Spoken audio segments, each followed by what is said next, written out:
ಬೇಳೆ ಜೊತೆ ಈ ಸೊಪ್ಪು ನೋಡಿ ಸಬ್ಬಸಿಗೆ ಸೊಪ್ಪು ಪಾಲಕ್ ಸೊಪ್ಪು ಮೆಂತ್ಯ ಸೊಪ್ಪು ಅನ್ಕೋತಿದ್ದೀರ. ಅದ್ಯಾವುದೂ ಅಲ್ಲ.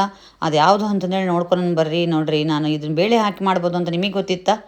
ಸರಿ ನೋಡ್ಕೊಳ್ರಿ, ಗೊತ್ತಿಲ್ಲ ಅಂತಂದರೆ. ನಿಮ್ಮೆಲ್ಲರ ದಿನ ನಗುವಿಂದ ಸ್ಟಾರ್ಟ್ ಆಗಿ ನಗುವಿಂದ ಎಂಡ್ ಆಗಲಿ. ವಿಡಿಯೋ ನೋಡುತ್ತಿರುವ ಎಲ್ಲ ನನ್ನ ವ್ಯೂವರ್ಸ್ಗೂ ನಮಸ್ಕಾರಗಳು. ನಾನು ನಾಗವೇಣಿ ರಾಜು. ಇದು ಹಕ್ರಕಿ ಸೊಪ್ಪು.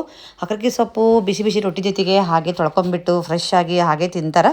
ಇದನ್ನು ತಿನ್ನೋದು ನೋಡಿ ನಮ್ಮ ಕೊಲಿಗೊಬ್ಬರು ಗೊತ್ತಿಲ್ಲದರು ಹುಲ್ಕಾತಿ ಕ್ಯಾಜಿ ಅಂತ ಹೇಳಿದರು. ಅದೆಲ್ಲ ನೆನಪು ಬರುತ್ತೆ ನನಗೆ. ಸೊಪ್ಪು ತಿನ್ನಬೇಕಾದ್ರೆ ರೊಟ್ಟಿ ಜೊತೆ ಸೊಪ್ಪು ತಿನ್ನೋದಾದರೆ ಮೆಂತ್ಯ ಸೊಪ್ಪು, ಇದು ಹಕ್ರಕಿ ಸೊಪ್ಪು ಇದೆಲ್ಲ ತಿಂತವಲ್ಲ, ಅವಾಗೆಲ್ಲ ನನಗೆ ಅವನೇ ನೆನಪು ಬರ್ತಾನೆ ನನಗೆ, ಹುಲ್ಕಾತಿ ಕ್ಯಾಜಿ ಅಂದದ್ದು.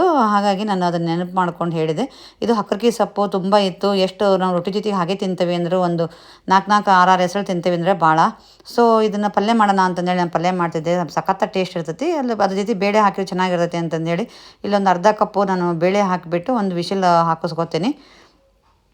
ಇದು ಹಾಕಿಸ್ಕೊಳೋ ಅಷ್ಟೊತ್ತಿಗೆ ಇದನ್ನು ನಾನು ಏನು ಹಕ್ರಕಿ ಸೊಪ್ಪು ಇಟ್ಟಿದ್ನಲ್ಲ ಅದನ್ನ ಕ್ಲೀನಾಗಿ ತೊಳೆದ್ಬಿಟ್ಟು ನೀರು ಕ್ಲಿಯರ್ ಆಗೋವರೆಗೂ ಒಂದು 2 ಸಲ ತೊಳೆದೆ. ನೀರು ಕ್ಲಿಯರ್ ಆಗೋವರೆಗೂ. ಅಷ್ಟೊಂದೇನು ಮಣ್ಣು ಇರಲಿಲ್ಲ. ಇದು 2ನೇ ಸಲಕ್ಕೆ ಕ್ಲಿಯರ್ ಆಗಿತ್ತು ಚೆನ್ನಾಗಿ. ಈಗ ನೋಡಿರಿ, ಸ್ವಲ್ಪ ಬಾಡ್ದಂಗೆ ಐತದ. ನಾವು ಹೊರಗೆ ಇಟ್ಟಿದ್ವಿ, ನಿನ್ನೆ ಯಾರೋ ಕೊಟ್ಟಿದ್ದರು. ಸೊ ನಾನು ಫ್ರಿಜ್ಜಲ್ಲೆಲ್ಲ ಇಟ್ಟಿರಲಿಲ್ಲ. ಹಾಗಾಗಿ ಇವಾಗ ನಾವು ನೀರೆಲ್ಲ ಹಾಕಿ ಇಡ್ತಿದ್ದಂಗೆ ಸ್ವಲ್ಪ ಒಂದು 10 ನಿಮಿಷ ಆಗ್ತಿದ್ದಂಗೆ ಎಷ್ಟು ಫ್ರೆಶ್ ಆಗಿ ಅರಳ್ಕೋತತ್ ನೋಡ್ರಿ ಸೊಪ್ಪು. ನಮ್ಮ ಧಾರವಾಡ ಜನ ಮೆಂತ್ಯ ಸೊಪ್ಪಿನಾಗಾಯ್ತು, ಪಾಲಕ್ ಸೊಪ್ಪಿನಾಗಾಯ್ತು, ಈ ಥರ ಹಕ್ಕರ್ಕಿ ಕುಸ್ಬಿ ಸೊಪ್ಪು ಇದ್ರಾಗೆಲ್ಲ ಬೇಳೆ ಹಾಕಿ ಮಾಡೋದು ಕಾಮನ್ನು. ಬಟ್ ಕೆಲವೊಬ್ರಿಗೆ ಗೊತ್ತಿರೋಂಗಿಲ್ಲ. ಫ್ರೆಶ್ ಆಗಿ ತಿಂತಿರ್ತಾರೆ ಅಥವಾ ಹಾಗೆ ತಳಸೋದು ಅಂತಂದರೆ ತಳಸ್ಕೊಂಡು ತಿಂತಿರ್ತಾರೆ. ನೀವು ಯಾವ ಥರ ಮಾಡ್ತೀರಿ ಅಂತಂದೇಳಿ ನನಗೆ ಕಮೆಂಟ್ ಮೂಲಕ ತಿಳಿಸ್ರಿ. ಇಲ್ಲಿ ನನಗೆ ಒಗ್ಗರಣೆ ಹಾಕಲಿಕ್ಕೆ ನಾನು ಜವಾರಿ ಬೆಳ್ಳುಳ್ಳಿನ ಒಂದು ಗಡ್ಡೆ ಬೇಳೆ ಮಾಡ್ಕೊಂಡು ಜಜ್ಜಿಡ್ಕೊಂಡಿದ್ದೀನಿ. ಹಾಗೆ ಹಸಿಮೆಣ್ಸಿನ್ಕಾಯಿ ಚಿಕ್ಕದಾಗಿ ಕಟ್ ಮಾಡ್ಕೊಂಡಿದ್ದೀನಿ. ಹಾಗೆ ಈರುಳ್ಳಿ ಮತ್ತು ಹಸಿ ಖಾರ ಹಾಕ್ಬೋದು ಇಲ್ಲಿ ಹಸಿಮೆಣ್ಸಿನ್ಕಾಯಿ ಬದಲಿ. ಮತ್ತು ಒಂದು ಈರುಳ್ಳಿ ಅಷ್ಟೇ ಹಾಕಿ ಮಾಡ್ಕೊಬೋದು, ಇಲ್ಲ ಬೆಳ್ಳುಳ್ಳಿ ಅಷ್ಟೇ ಹಾಕಿ ಮಾಡ್ಕೊಬೋದು. ನಾನು ಎರಡೂ ಹಾಕಿದ್ದೀನಿ ಚೆನ್ನಾಗಿರುತ್ತೆ ಅಂತ.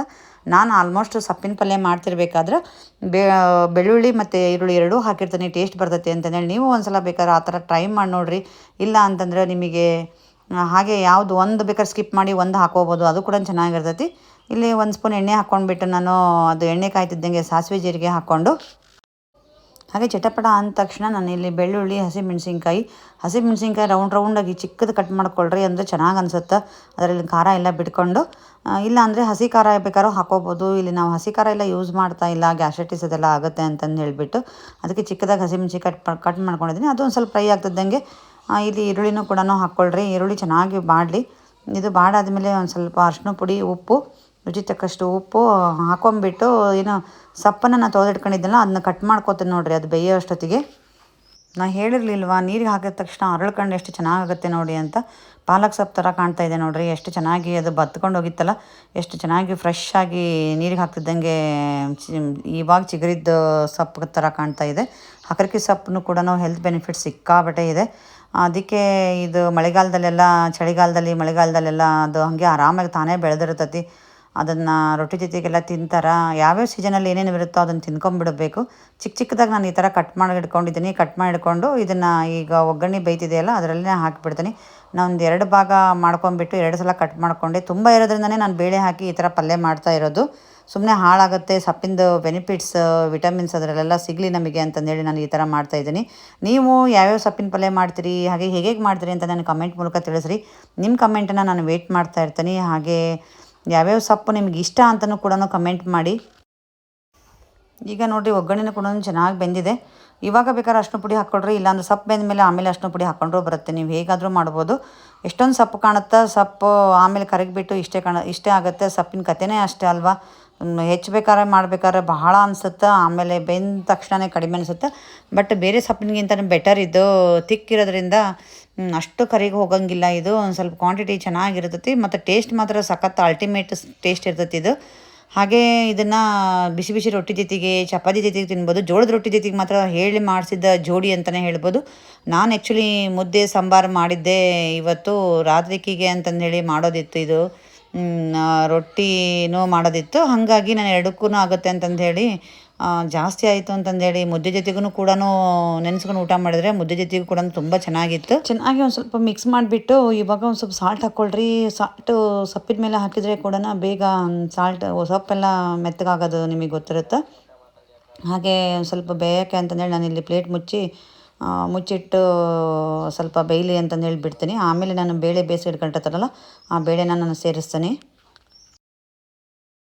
ಎಷ್ಟೊಂದಿರೋ ಸೊಪ್ಪು ನೋಡ್ರಿ ಎಷ್ಟಾಯಿತು. ಇವಾಗ ನಾನು ಪ್ಲೇಟ್ ಮುಚ್ಚಿಟ್ಟು ತೆಗೆದ ಮೇಲೆ ತೋರಿಸ್ತೀನಿ, ಇನ್ನೂ ಕಡಿಮೆ ಆಗುತ್ತೆ. ಬಟ್ ಬೆಟರು ಎಲ್ಲ ಸೊಪ್ಪಿಗೆ ಹೋಲಿಸಿದ್ರೆ ಅಂತ ಆವಾಗೇ ಹೇಳಿದೆ ನಾನು. ಸೊಪ್ಪಲ್ಲಿ ಏನು ವಿಟಮಿನ್ಸ್ ಇದೆ ಅನ್ನೋಕ್ಕಿಂತನೂ ಸೊಪ್ಪಲ್ಲಿ ಸಿಕ್ಕಾಪಟ್ಟೆ ಫೈಬರ್ ಇರುತ್ತೆ. ಸೊಪ್ಪುಗಳನ್ನೆಲ್ಲ ತಿನ್ನಬೇಕು ಜಾಸ್ತಿ. ಆವಾಗಲೇ ಹೇಳ್ದಂಗೆ ಆ ಸೀಸನಿಗೆ ಆ ಸೊಪ್ಪು ತಿನ್ನಿರಿ. ಇವಾಗ ನಾನು ಸ್ವಲ್ಪ ಅರಿಶಿನ ಪುಡಿ ಸೇರಿಸ್ಬಿಟ್ಟು ಬೇಳೆನ ನಾನು ಇದಕ್ಕೆ ಸೇರಿಸ್ಬಿಡ್ತೀನಿ.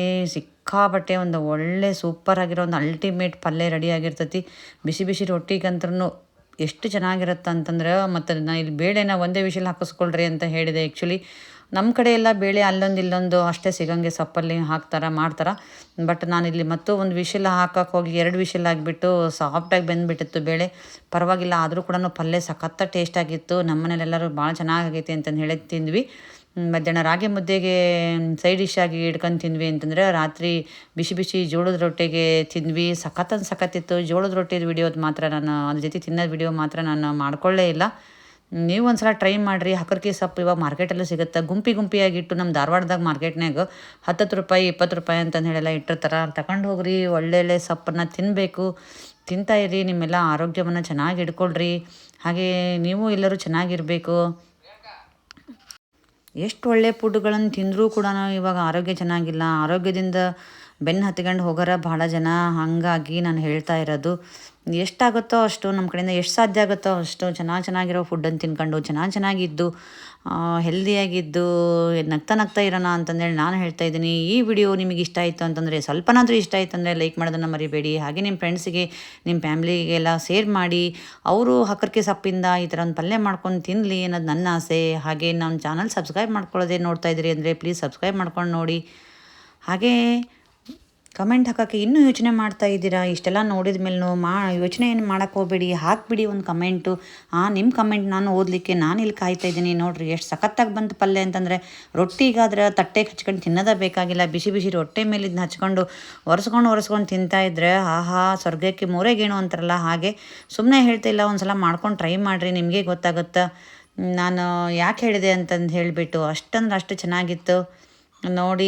ನಾನಂತರೂ ಇಲ್ಲಿ ಮುದ್ದೆ ಗುಂಡಾಯಿತು, ರೊಟ್ಟಿ ತೋರಿಸಿಲ್ಲ. ಈ ಥರದೊಂದು ಸಲ ಪಲ್ಯ ಟ್ರೈ ಮಾಡಿರಿ. ನಿಮ್ಮೆಲ್ಲರ ದಿನ ನಗುವಿಂದ ಸ್ಟಾರ್ಟ್ ಆಗಿ ನಗುವಿಂದ ಎಂಡ್ ಆಗಲಿ. ವಿಡಿಯೋ ನೋಡಿದ್ದಕ್ಕಾಗಿ ಧನ್ಯವಾದಗಳು.